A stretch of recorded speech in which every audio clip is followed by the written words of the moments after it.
Halo, Assalamualaikum warahmatullahi wabarakatuh. Halo, selamat datang kembali di channel YouTube Tukang Komentar. Iya, selamat datang semuanya. Jika Anda saat ini sedang mendengarkan kami, mungkin dalam perjalanan menuju kantor, Atau mungkin lagi duduk di meja kerja. benar duduk menatap kalender dan merasa, sedikit terjebak dalam rutinitas 9 to 5 yang sepertinya kok tidak berujung. Terasa seperti robot ya kadang-kadang. Betul sekali. Nah, kalau Anda merasakan itu, Anda berada di pembahasan mendalam yang sangat tepat hari ini. Karena misi kita kali ini sangat spesifik. Ya, misi kita adalah membedah sebuah panduan yang sangat komprehensif. Judulnya Career Project, proyek cepat kerja, naik jabatan, bisnis, atau investasi secara mandiri. Ini adalah edisi pertama yang terbit di tahun 2026. Dan yang membuat sumber materi kita ini sangat layak untuk dibedah adalah latar belakang penulisnya sendiri.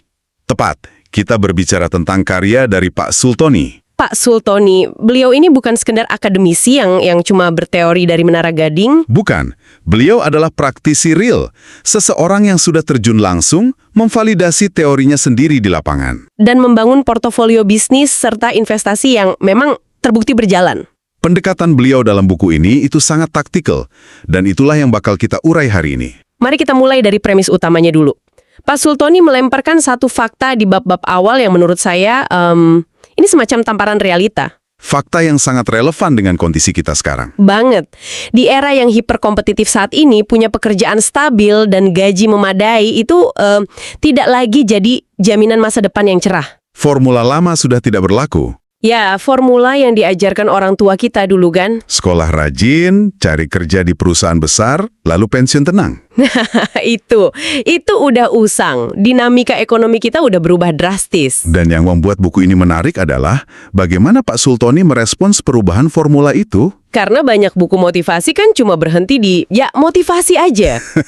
Cuma menyuruh kita bermimpi besar tanpa ngasih petanya. Cuma nyuruh semangat. Betul.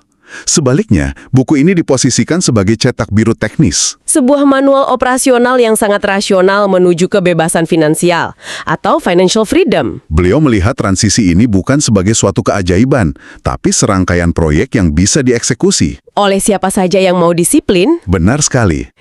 Kalau kita bicara soal kebebasan finansial, istilah ini kan sering disalahartikan ya. Sering dianggap sebagai gaya hidup mewah, liburan tiap hari. Beli mobil sport, tuh kan?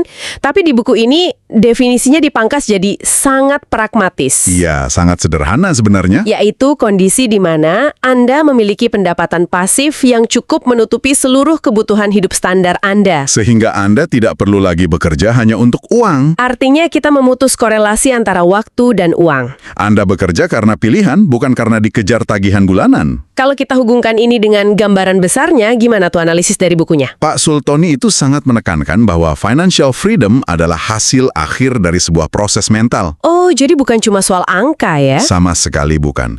Ini adalah transformasi mental, emosional, dan edukasi yang panjang. Kita harus membongkar pola pikir lama kita. Betul. Kekayaan finansial itu ibarat efek samping dari kesiapan mental Anda. Kesiapan untuk mengelola resiko, Menunda kepuasan instan dan membangun sistem. Tanpa mindset yang benar, uang sebanyak apapun pada akhirnya akan habis. Pak Sultoni ngasih satu ilustrasi nyata yang bagus banget di buku ini soal pengusaha sukses. Ya, pengusaha yang bisnisnya sudah bersistem. Dia tidak lagi jadi karyawan di perusahaannya sendiri. Sistem dan timnya yang jalan. Hasilnya, dia punya waktu untuk keluarga, nggak khawatir soal uang. Itu poin utamanya. Waktu. Nah, pertanyaannya, gimana cara kita memetakan posisi kita menuju ke sana? Disinilah buku ini menggunakan kerangka peta karir. 4 kuadran. Nah, di sini bagian yang benar-benar menarik. Mari kita bedah pelan-pelan. Boleh. Ada 4 kuadran. Kuadran kiri dan kanan. Di kiri ada kuadran E. Employee atau karyawan. Ya, ini orang yang bekerja untuk orang lain. Secara kasat mata terlihat aman. Tapi, waktu dan keputusannya dikontrol penuh oleh perusahaan. Contohnya ya guru, atau pekerja pabrik, staf kantoran. Lalu di bawahnya ada kuadran S, Self-employed. atau pekerja mandiri. Nah, ini yang sering jadi jebakan Batman. Betul sekali. Banyak yang merasa, wah saya bos untuk diri saya sendiri. Dokter praktek, freelancer. Mereka punya kontrol penuh memang. Ya. Tapi penghasilannya sangat bergantung pada seberapa keras mereka bekerja. Dan mereka menanggung 100% risikonya. Kalau mereka sakit, Penghasilan langsung berhenti, keran airnya tertutup rapat. itulah bedanya dengan kuadran di sebelah kanan. Silahkan, yang kuadran kanan ini yang menarik. Kuadran kanan itu ada B dan I. B itu business owner, pemilik bisnis. Bedanya apa sama yang S tadi? Bedanya ada di sistem. Di kuadran B, Anda memiliki sistem dan tim yang bekerja untuk Anda. Jadi mereka tidak harus terlibat di operasional harian. Tepat. Potensi penghasilannya tak terbatas. Mesinnya tetap berputar meski mereka sedang tidur. Wow, Lalu puncaknya, puncak kebebasannya ada di kuadran I. Investor. uang yang menghasilkan uang. Betul. Pendapatan pasif yang signifikan. Contohnya dari dividen saham atau properti sewaan. Jadi apa arti dari semua ini buat Anda yang sedang mendengarkan? Ya, Di kuadran mana Anda sekarang? Apakah masih di E atau S? saran dari Pak Sultoni itu sangat realistis. Pindahlah kuadran secara bertahap. Jangan langsung loncat ya. Bahaya kalau langsung loncat. Mulailah dari E untuk mencari stabilitas. Gunakan gaji dari kuadran E itu untuk belajar. Investasi leher ke atas istilah beliau. Pendidikan, pelatihan, sertifikasi.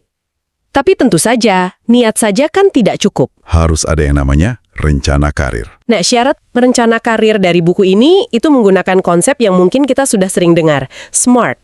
Spesifik, measurable, achievable, relevan, dan time-bound.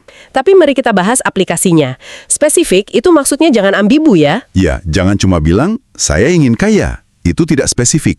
Harus jelas. Lalu measurable, Dapat diukur kemajuannya. Ada angkanya.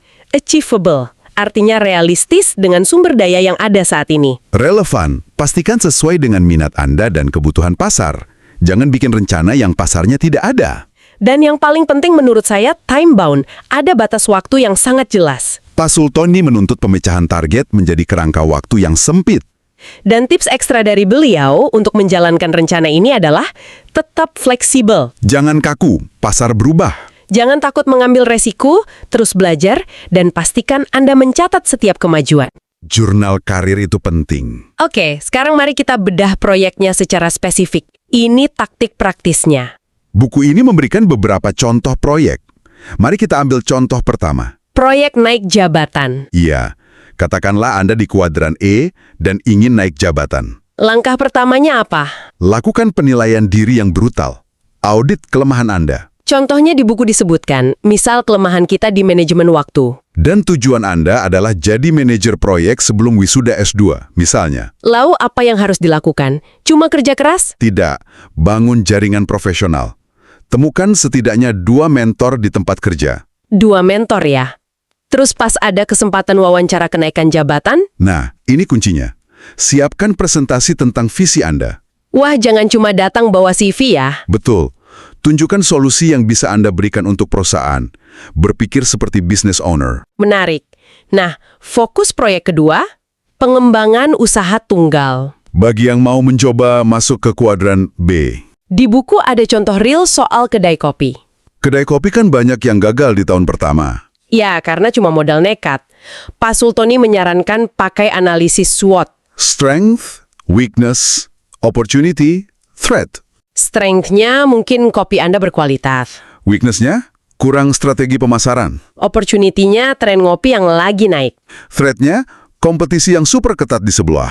Nah, kalau penjualan turun jangan asal potong harga. Terus harus gimana? Lakukan survei umpan balik pelanggan, cari data objektifnya. Diagnosis dari data, bukan emosi. Luar biasa. Sekarang kita masuk ke proyek ketiga. Ini yang paling ditunggu-tunggu. Proyek investasi untuk passive income. Pak Sultoni memberikan angka-angka detail yang sangat berguna di sini. Mari kita bedah. Misal, pengeluaran atau gaji kita itu 10 juta rupiah, Aturan emasnya sisihkan 2 juta rupiah. 20% ya. Ya, 2 juta untuk investasi. Lalu kemana saja dana 2 juta ini disebar? Beliau mewajibkan diversifikasi portofolio. Jangan taruh semua telur di satu keranjang. Betul, alokasinya adalah 40% ke saham. Berarti dari 2 juta itu 800.000 ke saham. Tepat. Lalu 30% ke reksadana, 600.000 rupiah, 20% ke obligasi, 400.000 rupiah, dan 10% sisanya ke peer-to-peer lending. 200.000 rupiah ya. Wah, ini detail banget hitungannya dari buku. Memang sengaja dibuat detail supaya risikonya termitigasi. Saham untuk pertumbuhan panjang, Reksadana dikelola profesional untuk stabilitas. Obligasi memberikan imbal hasil yang pasti. Dan peer-to-peer lending untuk return yang sedikit lebih tinggi. Semua seimbang. Keseimbangan ini yang bikin snowball effect sampai passive income Anda menutupi pengeluaran bulanan. Mendengar semua kerangka kerja ini, wajar kalau kita bertanya soal kredibilitas penulis. Mengapa kita harus mendengarkan Pak Sultoni? Iya, kenapa beliau? Karena beliau bukan cuma teoritikus, beliau adalah business owner sejati. Beliau adalah founder dari berbagai lembaga. Ya, mulai dari Biro Konsultan Multimatra. SOB School of Business, STIE Indo Cakti. Beliau juga merambah ke perhotelan dengan butik syariah guest house AA19. Dan kuliner melalui Among Rasa Resto. Dan sekarang, beliau fokus di kuadran puncak, investor. Berinvestasi di properti, obligasi, dan emas. Jadi beliau sudah melewati semua kuadran itu. Sudah terbukti. Lalu apa pesan inti dari pakar untuk merangkum esensi buku ini? Perjalanan menuju kebebasan finansial ini adalah hak siapa saja yang mau merencanakan. Siapa saja ya, tanpa terkecuali. Sesuai dengan pesan optimis dari buku ini, mulailah petakan minat Anda. Kerjakan proyek mandiri Anda dengan gigih, Temukan mentor yang tepat. dan kelak kemerdekaan finansial yang sesungguhnya bisa Anda raih. Seperti seruan beliau di dalam buku, Merdeka, Merdeka, Merdeka. Wah, merdeka secara finansial ya, sebuah tujuan yang sangat layak diperjuangkan. Pasti. Sebelum menutup pembahasan kita, saya ingin memberikan satu pertanyaan pemikiran untuk Anda bawa pulang malam ini. Sebuah paradoks ya. Iya, bayangkan jika semua orang berhasil menguasai rencana karir ini dan pindah ke kuadran investor atau pemilik bisnis. Semuanya mandiri secara finansial. Jika semua orang mendapatkan pendapatan pasif, lantas siapa yang akan menjalankan mesin perekonomian di kuadran employee? Pertanyaan yang sangat menggelitik. Sebuah paradoks kebebasan finansial yang menarik untuk Anda renungkan malam ini. Wah, seru sekali ya podcast kita kali ini. Jangan lupa like, share, dan subscribe channel Tukang Komentar. Dan silakan request next kita bakal bahas siapa atau bahas apa ya. Silakan drop di komentar. Terima kasih. Semoga bermanfaat dan wassalamualaikum warahmatullahi wabarakatuh.